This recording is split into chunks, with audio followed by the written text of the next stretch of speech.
से उसी 84 में चला जाएगा, कोई बचाने वाला नहीं। 1,84 भटक के पौपे अटके आए, अब की पासा ना पड़ा तो फिर 84 जाए। पासा क्या है? पासा है तुम्हारा सतनाम, तुम्हारा सच्चा नाम। अगर सच्चा नाम नहीं लिया इस बार तो समझो कि अब दोबारा 84 जाने की तैयारी करो, कोई बचाने वाला नहीं है। इसलिए कबीर साहब ने सतनाम की महिमा गाई है। साहिब कह रहे सत्य नाम है सार, बूझो संत विवेक करी, उतरो भवजल पार, सतगुरु का उपदेश यही। सत्य नाम है सार। इस दुनिया में दो ही तत्व हैं, सार असार। सतगुरु ऐसा चाहिए जैसा सूप सुहाए, और सार सार तो गही रहे थोथा दे उड़ाए। थोथे में क्या आता है? ये काया, ये माया, 3 गुण, 25 प्रकृति, ये सारा जितना भी मन माया का खेल है, ये सब थोथा है। ये 5 तत्वों की दुनिया थोथा है। ये मंदिर मस्जिद गुरुद्वारे जितने भी हैं, जो जड़ हैं, जो इंसान बना रहा है, वो थोथा है। सत्य क्या है? आत्मा ही सत्य है। हे अर्जुन, ये आत्मा ही सत्य है। ये अपरिवर्तनशील है, ये कभी बदलती नहीं है, ये कभी जन्म और मरण में भी नहीं आती। जो अपनी आत्मा को इसी जन्म में जान लेते हैं वो इस जन्म मरण से मुक्त हो जाते हैं। और जो अपने जीवन काल में आत्मा को नहीं जान पाते वो नाना प्रकार की योनियों में भ्रमण करते हैं। कुत्ता, बिल्ली, हाथी, घोड़ा, सूअर, क्या क्या बनना पड़ेगा तुम सोच भी नहीं सकते। इसलिए केवल और केवल आत्मज्ञान, और आत्मज्ञान का नाम है सतनाम। जो बाबा नानक कहते हैं सतनाम वाहे गुरु, यानी उस गुरु ने मुझे सतनाम दे दिया। वाह मेरे गुरु, क्या चीज दे दी मुझे। वही भूली हुई वस्तु है जिसको एक पारखी गुरु तुम्हें याद करवाएगा। तो यही समझा रहे हैं कि सतनाम के बिना ये नर 84 में भटकेगा। सत्य नाम को सिमर के तर गए पतित अनेक, और ते ही कारण नहीं छोड़िए सत्य नाम की टेक। तो सत्य नाम ही हमारा पिता है, हमारी माता है, हमारा रब है, हमारा गुरु है, सब कुछ सतनाम ही है।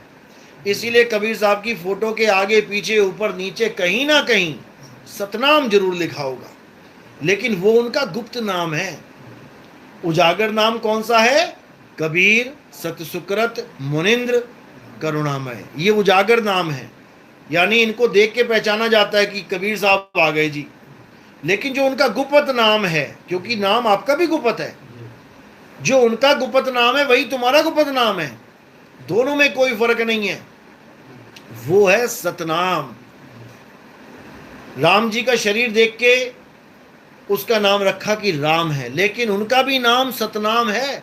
इसलिए बोला जाता है राम नाम सत्य है। जो राम का असली नाम वो राम नहीं है, वो तो 52 अक्षर है। वो तो अक्षर बनने के बाद रखा गया। रा और माँ, जब ये अक्षर नहीं बने थे, का खा गा गा नहीं बना था, आ आ ई नहीं बना था, या रा ला वा शा नहीं बना था, तो राम का रा कहां से आता? पा फा बा भा माँ वाली लाइन ना थी तो माँ कहां से आता? बचपन में यही पढ़ाया जाता है, ये 52 अक्षरों का ज्ञान दिया जाता है, उसके बाद वहां से सारे नाम लिए जाते हैं। हाँ, तो राम का नाम भी तब बना है जब 52 अक्षर कंप्लीट हो गए। वाहेगुरु तब बना है जब 52 अक्षर कंप्लीट हो गए। कबीर नाम तब बना है जब 52 अक्षर कंप्लीट हो गए। इन्हीं 52 के द्वारा सारे अक्षर बन रहे हैं। लेकिन अगर राम का नाम ना रखा जाता तो उनका नाम क्या था? उनका नाम सत्य था। आपके घर में बच्चा पैदा होता है, जब तक आप उसका नाम नहीं रखते हो तब तक उसका नाम सत्य होता है। वो सत्य आ गया तुम्हारे घर में, क्यों?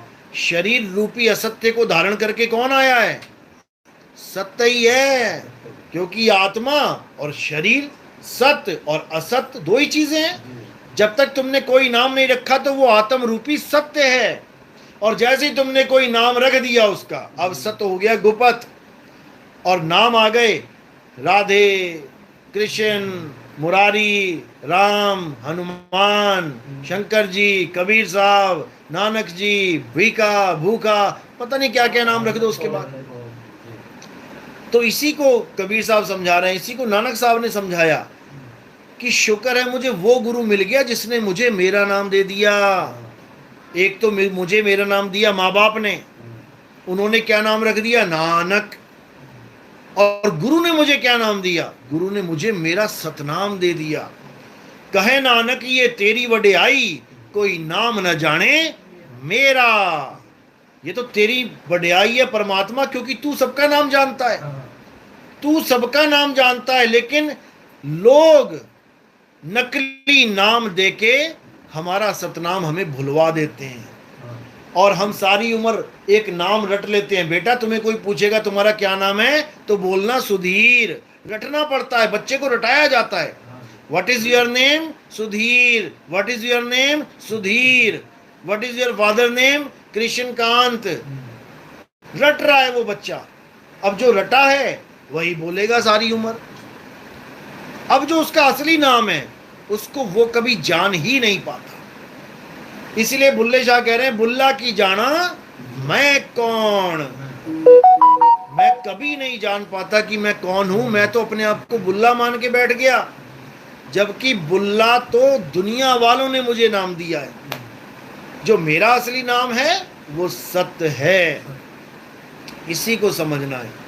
तो सतनाम क्या है, सत्य नाम कोई नाम नहीं, ये है आपन रूप।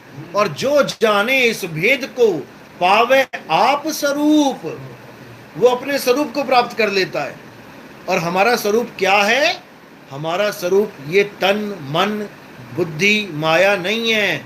हमारा स्वरूप है शब्द, जिस शब्द का गुरु दान देता है।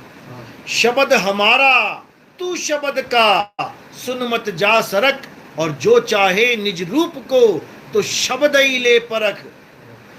कौन से शब्द को परखूं, जो गुरु मुझे देता है। कहीं गुरु मुझे मंत्र तो नहीं दे रहा, 52 अक्षरी नाम तो नहीं दे रहा, कहीं गुरु मुझे कोई क्रिया तो नहीं करवा रहा कि रात में 12 बजे जाके चौक पे ये करो वो करो वो करो। ये तंत्र विद्या है। कई गुरु ऐसे भी बैठे हुए हैं।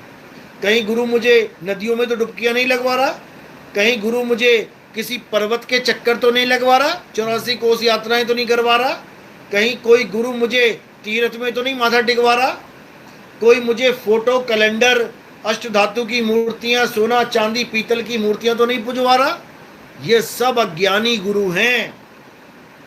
असली गुरु तुम्हें इन चीजों से छुड़ाता है। और किससे जोड़ता है, अपने सत्य स्वरूप से।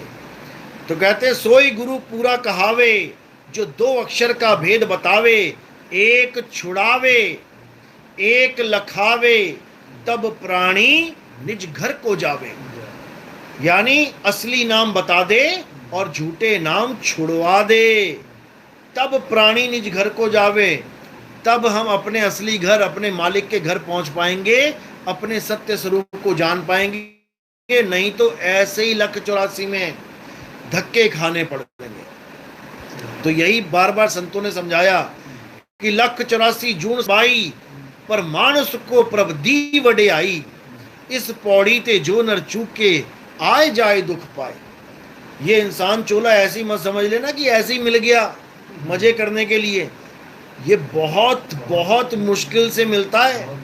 इस देही को सिमरै देव, सो देही कर हर की सेव। हर की सेव, हर क्या होता है, हर का मतलब होता है जो तुम्हारे शरीर को हरा भरा रखता है, जिसकी वजह से ये पेड़ पौधे हरे हैं।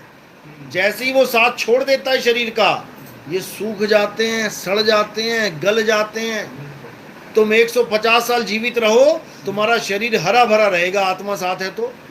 जिस दिन आत्मा ने तुम्हारे शरीर को छोड़ दिया, वो सूखना शुरू हो जाएगा, गलना शुरू हो जाएगा, मिट्टी बन जाएगा वो। तो हरी वो है जिसके कारण तुम्हारी काया हरी भरी है, ना कि तुम पत्थर को हरी मान के बैठ जाओ कि पत्थर का हरी पूजोगे। अरे एक चेतन सत्ता, एक आत्मा पत्थर को भगवान मान के बैठ जाए तो इससे बड़े दुर्भाग्य क्या होंगे। क्या हमारे राम जी मिट्टी के थे? क्या हमारे कृष्ण जी मिट्टी के थे? तो तुमने भगवान को मिट्टी का कैसे बना दिया? कृष्ण जी समझा समझा के थक गए कि हे अर्जुन, तू और मैं शरीर नहीं है। जो तुझे और मुझे शरीर करके जानता है वो कभी हमारे सत्य स्वरूप को नहीं जान सकता। हे अर्जुन, ये शरीर तो हमारे कपड़े हैं, एक दिन जर्जर अवस्था होगी, इसको हम खोल के फेंक देंगे। तुम्हारा और मेरा स्वरूप आत्मा है, हम अजन्मे हैं, नित्य हैं। ऐसा कोई समय नहीं था जब ये राजा महाराजा तुम और मैं नहीं थे, और ऐसा कोई समय नहीं आएगा जब ये राजा महाराजा तुम और मैं नहीं होंगे। अब बताओ, ये है हमारा स्वरूप, ये है कृष्ण जी का स्वरूप। लेकिन इन लोगों ने पत्थर पुजवा पुजवा के लोगों का जीवन बर्बाद कर दिया।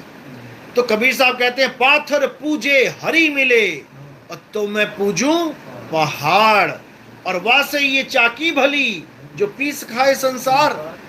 अगर पत्थर कोई भगवान मानना है तो उस चक्की को मानो जिसके कारण तुम्हारे बच्चों के मुंह में रोटी जा रही है, नहीं तो बकरी की तरह तुम दाने चबाओगे क्या? अगर पत्थर कोई भगवान मानना है तो चक्की सबसे बड़ा भगवान है, जिसकी वजह से तुम टाइम पे ऑफिस जा रहे हो खाना पीना खा के, तो सबसे बड़ा वही पत्थर है। लेकिन लोग नहीं समझ पा रहे हैं, असली चीज को धुतकार देते हैं और नकली को पकड़ लेते हैं। चाहिए उन्हें घी, लेकिन दूध को नाली में फेंक देते हैं, कहते हैं ये घी नहीं है, हमें तो घी चाहिए। अरे मेरे भाई, उसी में घी छुपा है, उसी दूध में घी छुपा है जिसको तुम छोड़ रहे हो। यानी आत्मा को तो जान नहीं रहे हो जिसमें परमात्मा का वास है, और पत्थर को पकड़ के बैठे हो। तो साहिब कह रहे ज्यों ज्यों तिलमाही तेल है और ज्यों चकमक में आग, तेरा साईं तुझ में है, जाग सके तो जाग। अब मेरा साईं मुझ में है, ये सुनने के बाद लोग क्या सोचते हैं कि मेरे शरीर में है, क्योंकि अपने आप को ये शरीर मान बैठे हैं, शरीर को ही अपना स्वरूप मान बैठे, तो कह रहे हैं शरीर में है परमात्मा। शरीर में परमात्मा नहीं है। अगर शरीर में परमात्मा होता तो ये शरीर कभी मृत होता ही नहीं। वाणियों में कई जगह लिखा होता है कि प्रभु बसे हृदय माही, तो लोग हृदय को मानने लग जाते हैं कि यहाँ बैठा है हृदय में। अगर परमात्मा हृदय में बैठा होता तो इसमें कभी हार्ट अटैक आता ही ना, कभी इसकी मृत्यु होती ही ना। लोग नहीं समझ पा रहे हैं कि वो शरीर से न्यारा है, अजूनी सैभंग, यानी जो कभी जून में, कभी शरीरों में आया ही नहीं। शरीरों में कौन आती है? सुरता, सुरत आती है शरीर में। जैसे कांच के सामने जो कुत्ता खड़ा है वो कभी कांच में गया ही नहीं। कांच में कौन गया? उसकी सुरता। और कांच में जो दूसरा कुत्ता दिख रहा है वो क्या है? उसी का प्रतिबिंब। वो कांच में नहीं घुस गया जाके। इसी को साहिब समझा रहे हैं, जैसे स्वान कांच मंदिर में भरमते भूख मरे हो, और कहें कबीर नलनी के सुगना तो हे कौन पकड़े हो। क्या वो कुत्ता कभी बाहर निकल के उस कुत्ते को काट सकता है? कभी नहीं काट सकता। लेकिन वो भौंक भौंक के मर जाएगा शीशे के सामने, अज्ञानता में। इसी प्रकार तुम अजर अमर अविनाशी तत्व हो, तुम्हें कोई पकड़ ही नहीं सकता, लेकिन तुम मारे जाते हो अपने स्वरूप को ना पहचानने के कारण। ये जितने भी दूत दिखाई देते हैं, काल के दूत आ गए जी, यमदूत आ गए, पकड़ रहे हैं मुझे, ये तुम्हारी अज्ञानता की वजह से पकड़ रहे हैं तुम्हें। और वो पकड़ भी नहीं सकते, तुम खुद ही उनको अपना हाथ दे देते हो कि लो पकड़ लो मुझे। तो इसी को गुरबाणी में बोला है कि प्रताप तुम्हारा देख के यमदूत छट जाएं। किसका प्रताप दिखाना है? अपने सत्य स्वरूप का। जब अपना स्वरूप तुमने प्रकट कर लिया, उसके बाद ये यमदूत वमदूत कुछ नहीं कर सकते तुम्हारा।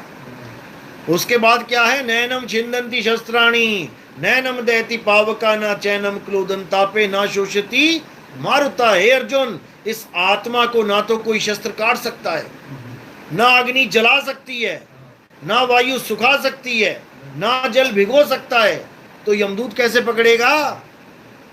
कोई ये नहीं बता रहा। सब पत्थर पुजवाने में लगे हैं कि पत्थर पूज ले भाई, तेरी मुक्ति हो जाएगी, तुझे यमदूतों से बचा लिया जाएगा।